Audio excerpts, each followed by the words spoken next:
वो मेरे लिए काफ़ी डिसाइडिंग था क्योंकि मैं एक्सपेक्ट कर रहा था कि मेरा 300 के अराउंड प्रीलिम्स में आ जाएगा। ओके।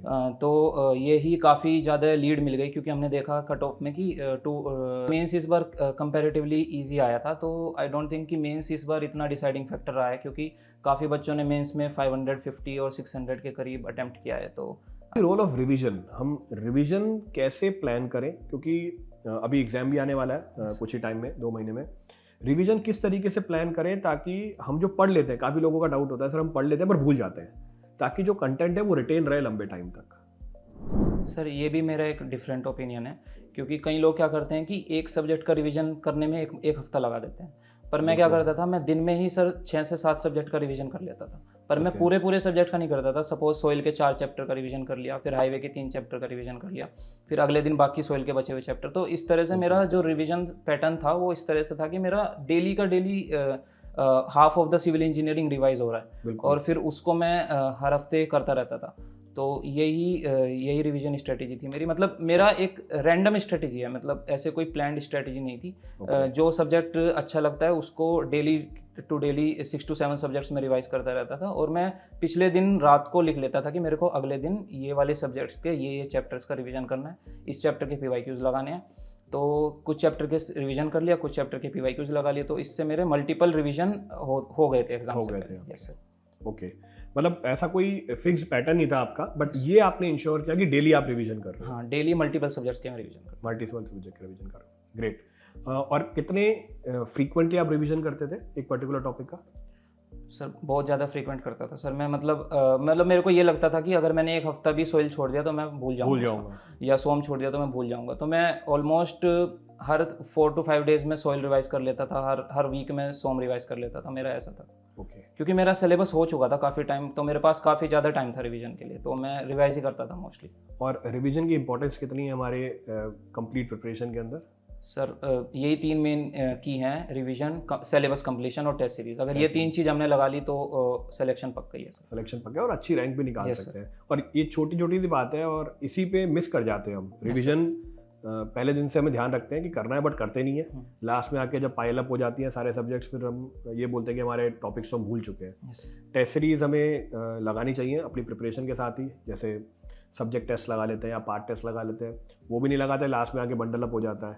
और फिर लास्ट में हम ये सोचते रहते हैं यार कौन से इंपॉर्टेंट टॉपिक है बस वो कर लें, और बाकी कंटेंट को छोड़ देते हैं। और आज पिछले 3-4 सालों से ऐसा हो रहा है कि जो क्वेश्चंस आ रहे हैं वो बहुत ही यूनिफॉर्मली डिस्ट्रीब्यूटेड है। मतलब ऐसे टॉपिक से भी आ रहे हैं जो अनकन्वेंशनल हो। Yes sir.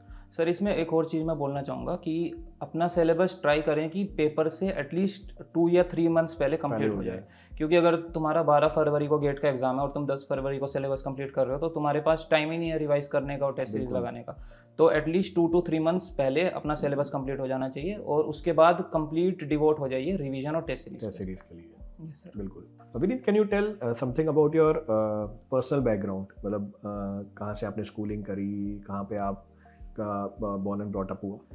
हाँ तो sir I was born in UP, in Baghpat district of UP, and after that mostly of my education was done in Shamli, it is also in Uttar Pradesh, and after doing 12th I got into IIT Palakkad in Kerala by giving JEE exam, and I just completed my graduation this year, and after that I gave this GATE and engineering services exam. तो मतलब ESE crack करना या इतने बड़े competitive examination में appear भी होना, इसकी मोटिवेशन वहीं स्कूल से ही आ गई थी? मतलब कहाँ से आपको पता चला कि मेरे को इंजीनियरिंग सर्विसेज की तैयारी करनी है? सर एक्चुअली जब मैं अपने सेकेंड ईयर में था तो मेरा एक बड़ा भाई है, उन्होंने गेट का एग्ज़ाम क्लियर किया था। वो मैकेनिकल इंजीनियरिंग से थे, तो उनको 61 रैंक आई थी गेट में, और फिर इंजीनियरिंग सर्विसेज में उसी साल 13th रैंक आई थी। तो मेरे को वहाँ से पता चला कि ये एग्ज़ाम होता है, तो मैंने उसकी तैयारी फिर स्टार्ट कर दी सर। मतलब सीनियर से मोटिवेशन मिला आपको? हाँ सर। मतलब मेरे भैया ही हैं। अच्छा, भैया ही आपके। जब आप तैयारी कर रहे थे बहुत सारे चैलेंजेस आए होंगे आपकी प्रिपरेशन में। तो उन चैलेंजेस को कैसे ओवरकम किया और कौन से चैलेंजेस थे? मतलब आपके हिसाब से ये मेरे लिए बहुत मुश्किल चीज़ थी और इसको मैंने इस तरीके से ओवरकम किया। सर पहले तो कंसिस्टेंसी मेंटेन करना, क्योंकि जब मतलब मैंने तैयारी स्टार्ट करी थी तो उस टाइम मैं बिल्कुल भी कंसिस्टेंट नहीं था, मतलब दिन में सिर्फ 1 घंटा पढ़ता, फिर किसी दिन बिल्कुल नहीं पढ़ाई हुई 2-3 दिन तक, फिर वापस से। तो मैंने अपने पहले कंसिस्टेंसी पे ओवरकम किया कि उसको मैं रेगुलर पढूँ, चाहे मैं 2 घंटे पढ़ रहा हूँ दिन में, पर it should be not like कि 2-3 दिन पढ़ा और फिर छोड़ दिया।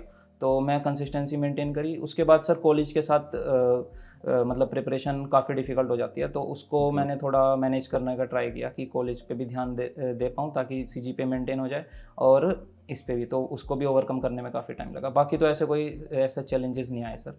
वो तो डिमोटिवेशन वगैरह तो सबके लाइफ में आता ही है, उसको भी ओवरकम करना ही है कि मतलब गेट में 2022 में रैंक आ गई थी तो काफ़ी सेल्फ मोटिवेटेड हो गया था मैं, तो उसके बाद मतलब आगे भी हम अच्छी रैंक ला सकते हैं। हाँ, उसके बाद हो जाएगा, तो वहाँ से फिर हो गया सर। अच्छा, जब हम तैयारी कर रहे होते हैं कई बार ऐसा होता है कि हमने एक टारगेट सेट किया होता है, हमने एक पर्टिकुलर टाइमलाइन सेट कर रखी होती है, और वो टाइमलाइन अमूमन होता है कि हम फॉलो नहीं कर पाते कि यार आज इतना पढ़ेंगे, नहीं पढ़ पा रहे हैं। मैक्सिमम लोग वहीं पे अपनी तैयारी छोड़ देते हैं यार कि मैंने एक टारगेट बनाया, मेरे को इतना पढ़ना था, मैं पढ़ नहीं पाया। आप अपनी तैयारी के टाइम पे भी अपने ट्रैक से डेविएट हुए होंगे कि यार मेरे को इतना पढ़ना है पर मैं इतना गेज नहीं कर पाया हूँ, वापस अपने आप को ट्रैक पे कैसे लेके आए? तो सर सबसे पहले तो जो हम ट्रैक बना रहे हैं उसी को एक तरह से रियलिस्टिक रखना है। ये नहीं है कि हम पूरे एक ही सब्जेक्ट कंप्लीट एक दिन में कंप्लीट कर सकते हैं। तो हमको पहले जब तैयारी कर रहे हैं तो धीरे धीरे स्लो स्टेप्स लेने हैं, और फिर बाद में धीरे धीरे हमको पेस बढ़ानी है। पहले 2 सब्जेक्ट से स्टार्ट करें, फिर 3 सब्जेक्ट से एक साथ पढ़ सकते हैं हम। तो इस तरह से हमको बेबी स्टेप्स लेने हैं ताकि हम अपने सिलेबस को ऑन टाइम कंप्लीट कर पाएँ। मोर ओवर सर हमको ट्रैक भी रखना है कि जो हम सब्जेक्ट 2-3 महीने पहले किया था वो हम भूल तो नहीं गए, तो उसके लिए हमको डेली रिवीजन भी करना पड़ेगा। तो ये सब टाइम मैनेजमेंट ही बेसिकली कोई भी एग्जाम को क्रैक करवा सकता है। तो हमको टाइम मैनेजमेंट को ही ध्यान रखना है सबसे ज़्यादा। मतलब ओवर एम्बिशियस नहीं होना अपना टारगेट डिसाइड करने में। हाँ। कि यार मैं इतने टाइम में ये तो कंप्लीट कर ही लूँगा, क्योंकि ये हम सोचते हैं अपने माइंड में पर वो ह्यूमनली पॉसिबल नहीं होता। बीच में हमें टाइम भी देना पड़ता है कि हम बाकी एक्टिविटीज़ में भी इन्वॉल्व हो पाए। थोड़ा फैमिली टाइम भी देना पड़ता है, अनफोर्सिन सर्कमस्टेंसेस भी आ जाते हैं, कभी मेडिकल एक्सक्यूज़ आ गया, कुछ हो गया, तो उसको भी हमको कैटर करते हुए ऐसा डेडलाइन सेट करनी है कि वो अचीवेबल हो। सारे फैक्टर ऑफ सेफ्टी को हमको ध्यान में रखना पड़ेगा। बिल्कुल बिल्कुल। अच्छा, गेट और ईएसई में एक मेजर डिफरेंस होता है इंटरव्यू का। यस। यहाँ पे इंटरव्यू के अलग से हमारे मार्क्स हैं, गेट में ऐसा कुछ भी नहीं है। इस इंटरव्यू वाले स्टेज को आपने कैसे तैयार किया था? सर एक्चुअली इस साल अराउंड 2 सितंबर को इंटरव्यू शेड्यूल आ गया था, और मेरा इंटरव्यू था 15 सितंबर को।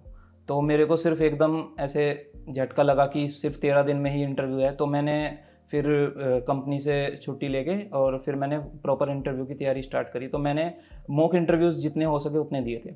और मेरा एक दोस्त है सारांश गुप्ता, AIR20 इस बार, तो उसके साथ मैं डेली 1 आवर हम 1-to-1 जूम पे इंटरव्यू, वो मेरा लेता था इंटरव्यू, फिर मैं उसका इंटरव्यू लेता था। तो इस तरह से मैंने जितना हो सके मॉक इंटरव्यूज़ और फ्रेंड्स के साथ इंटरव्यू शेड्यूल करवाए ताकि मेरा फियर कम हो जाए बोलने का। तो वो फियर काफ़ी कम हो गया बोलने का उसके बाद। मतलब वो भी आपने प्रैक्टिस किया इंटरव्यूज़ को भी? Yes sir. अच्छा, इंटरव्यू में किस चीज़ का हम ध्यान दें, क्योंकि बीइंग एन इंजीनियर हमेशा डर रहता है कि किस तरीके से इंटरेक्ट करेंगे हम जो बोर्ड मेंबर्स हैं या पैनलिस्ट हैं उनके सामने। ये हमेशा एक फेयर रहता है, एक लैंग्वेज का डाउट रहता है कि यार इंग्लिश में बोलें या हिंदी में बोलें। तो ऐसा लैंग्वेज का कुछ बैरियर होता है, या जो अंदर बोर्ड मेंबर्स बैठे होते हैं क्या वो नर्वस करते हैं आपको, या नर्वसनेस ईज करा देते हैं? सर नर्वसनेस तो ईज़ करा देते हैं, पहले जाते ही वे कुछ ना कुछ ऐसे फ़नी पंच लाइन ट्राई कर देते हैं ताकि बच्चा काफ़ी काम हो जाए। उसके बाद सर मोस्टली आसानी क्वेश्चन पूछते हैं। ये नहीं होता कि अगर तुम किसी क्वेश्चन में फंस गए तो वो उसी क्वेश्चन में आपको फंसाते रहें। वो उस क्वेश्चन को लीव कर देते हैं और किसी दूसरे क्वेश्चन पे जाते हैं। तो ये तो बिल्कुल भी दिमाग से निकाल देना चाहिए कि वे वहाँ पे हमको एक तरह से डराने का ट्राई कर रहे हैं या हमको कुछ ग्रिल कर रहे हैं। वो काफ़ी आसान इंटरव्यू होता है। बस अपना बेसिक पे ध्यान रखें कि जो तुम्हारा इंट्रोडक्शन है, तुम्हारा फैमिली बैकग्राउंड, अगर तुम जॉब कर रहे हो तो जॉब प्रोफाइल, अगर बीटेक प्रोजेक्ट है तो बीटेक प्रोजेक्ट, क्योंकि ये शॉर्ट क्वेश्चन होते हैं। अगर हम ये भी प्रिपेयर ना करके जाएं तो फिर तो वो हमारे ब्लंडर है। तो हमको जो बेसिक क्वेश्चन है वो तो प्रिपेयर करना है और ट्राई करना है कि अगर हम 50-60 या 60-70% क्वेश्चंस का आंसर दे दें तो वो इनफ है, क्योंकि 100% क्वेश्चंस का आंसर तो कोई नहीं दे सकता। और थोड़े से current affairs related to your subject, जैसे सिविल इंजीनियरिंग का है तो लैंडस्लाइड के ऊपर, अर्थक्वेक के ऊपर, ये सब के ऊपर हमको थोड़ा जो ट्रेंडिंग टॉपिक्स हैं। यस, जैसे लैंडस्लाइड बहुत हो रही थी, फ्लड थे, अभी अर्थक्वेक का रहा था, तो अर्थक्वेक रेजिस्टेंट बिल्डिंग, अभी स्मोक का आ जाएगा। जनरली इंटरव्यूज होते भी इसी टाइम पे हैं और दिल्ली में ही होते हैं, तो स्मोक का बहुत इशू रहता है। Yes sir. तो जो भी करंट अफेयर्स के इशू है, मतलब ओवर स्ट्रेस नहीं करना अपने आप को इंटरव्यूज के लिए, बहुत इजीली हो जाता है ये। हाँ, और 4 to 5 मॉक इंटरव्यूज ट्राई करें देने अगर का, दे तो देना, यही बिल्कुल सर। बिल्कुल। आप कोई टिप्स देना चाहेंगे एस्पिरेंट्स को कि आपके हिसाब से यार ये चीज़ बहुत ज़रूरी है जो हमें ध्यान रखनी है एग्जाम क्लियर करने के लिए, और ये गलती है जो नहीं करनी हमें एग्जाम के अंदर? सर अगर इंजीनियरिंग सर्विसेज की बात करें तो प्री को बिल्कुल भी हल्के में नहीं लेना है, क्योंकि प्री के पूरे नंबर इसमें जुड़ते हैं। सिविल सर्विसेज की तरह नंबर बिल्कुल। ये नहीं होता कि सिर्फ कट ऑफ क्लियर करनी है। तो हमको प्री में सिर्फ कट ऑफ पे ध्यान नहीं देना, हमको एटलीस्ट ट्राई करना है कि अगर हम सिविल की बात करें तो 300 या 290 इतने नंबर हम ट्राई करें कि हम अचीव कर लें। उसके बाद हम मेंस के ऊपर फोकस करें, क्योंकि वहीं हमको काफ़ी ज़्यादा लीड मिल जाएगी बाकी एस्पिरेंट से।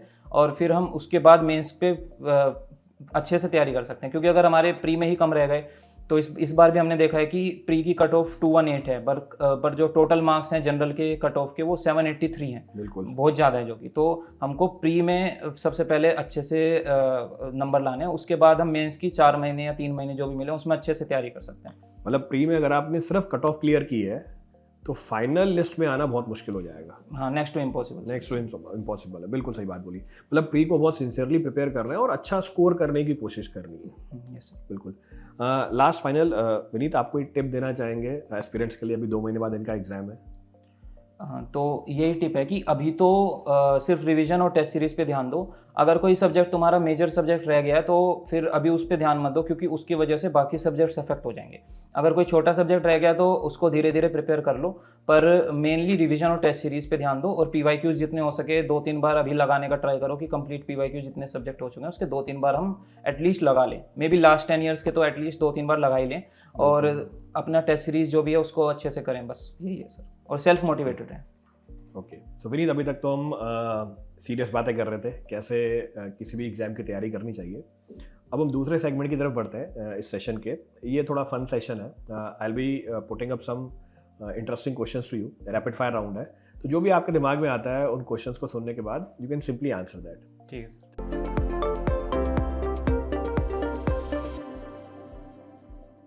स्टार्ट करते हैं। If you had to change your name, what would be the new name? अगर आपको अपना नाम बदलना है, नया नाम क्या रखोगे अपना? मोहित।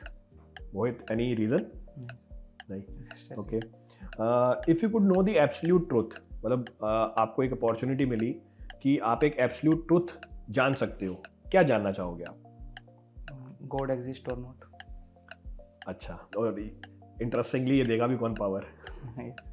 चलो, what is the most interesting thing you have read और सीन दिस ईयर? कोई इंटरेस्टिंग चीज़ जो आपने देखी हो या पढ़ी हो? सर कि वो ट्विटर का नाम एक्सचेंज कर दिया, ये थोड़ा interesting. Okay, what is the most important object you own? बहुत ही इंपॉर्टेंट ऑब्जेक्ट जो आप ओन करते हैं। सर मैं लैपटॉप उसी से पढ़ाई करी तो अभी तो सारी पढ़ाई आजकल मतलब सब कुछ ऑनलाइन ही। Yes, sir.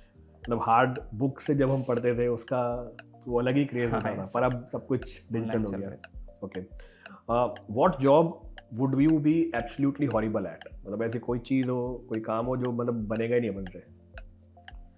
Sir teacher. Teacher नहीं बन पाएंगे? एक्सप्लेन नहीं कर पाओगे? Yes, sir. Okay, what is the dream job? IAS sir. मतलब अब अगला स्टेप वही है अपना। Yes, sir.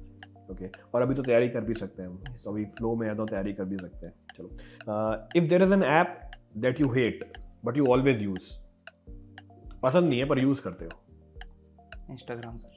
पसंद नहीं है इंस्टाग्राम? आजकल तो सब Addictive. सारी यंग जनरेशन उसी में है। एडिक्टिव है सर थोड़ा। Okay, what something you have tried that you will never ever try again? कोई ऐसी चीज़ जो ट्राई करी हो पर आगे कभी ट्राई नहीं करोगे? सुशी। सुशी काफ़ी लोगों को अच्छी नहीं लगती। अच्छा, फिर इसी से अगर ऐसा कौन सा फूड है you will never give up on? Pasta sir. पसंद है मतलब? Yes, okay, if you could learn one language, एक अलग लैंग्वेज आप सीखने की अपॉर्चुनिटी मिल रही है आपको, कौन सी होगी? Sir any of the south India language sir, may be Malayalam और तेलुगु। मूवीज से इंस्पिरेशन है? सर बिकॉज मैं रहा केरला में हूँ, अभी पोस्टिंग वाइज अच्छा, में थी तो तो कम्युनिकेशन के लिए। हाँ यस सर। ओके, और अगर आपको ये ऑप्शन दिया जाए कि आपको होम टाउन छोड़ के जॉब करनी है, will you prefer to stay in your home town और आप कंफर्टेबल है छोड़ने के लिए? यस सर, विद इन अगर मतलब रीच है थोड़ा, मतलब ज़्यादा दूर नहीं है तो आई विल प्रेफर कि मैं दूर चला जाऊँ, ऐसा कोई दिक्कत अच्छा, कोई दिक्कत नहीं है। नहीं। ओके, देन अगर हम लास्ट क्वेश्चन की तरह जाए, अपने आप को अगले 10 सालों में कहाँ देखते हो आप? May be as a collector for some district. और सम डिस्ट्रिक्ट, मतलब फाइनल ड्रीम वही है। यस। चलो, बेस्ट ऑफ लक। जैसे आपने यहाँ पर इतनी अच्छी रैंक सिक्योर करी है, आप यूपीएससी में भी इसी तरह की टॉप रैंक सिक्योर करें। चलो, बहुत ही इंटरेस्टिंग जवाब दिए आपने काफ़ी क्वेश्चंस के। So many many congratulations to Thank you you, sir. On that. और ऐसे जवाबों के लिए ये हैम्पर है अनअकैडमी की पूरी टीम से। Thank you sir.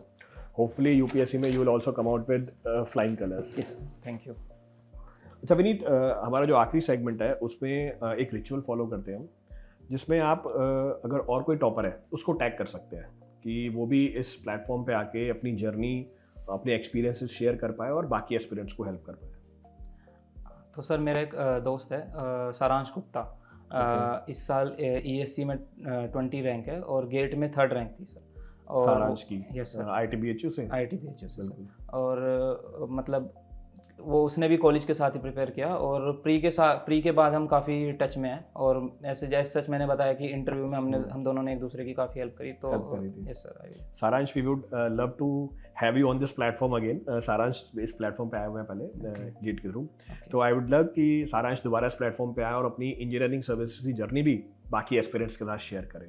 तो definitely our team will be in touch with you, will reach out to you so that you are able to share your experience with the aspirants.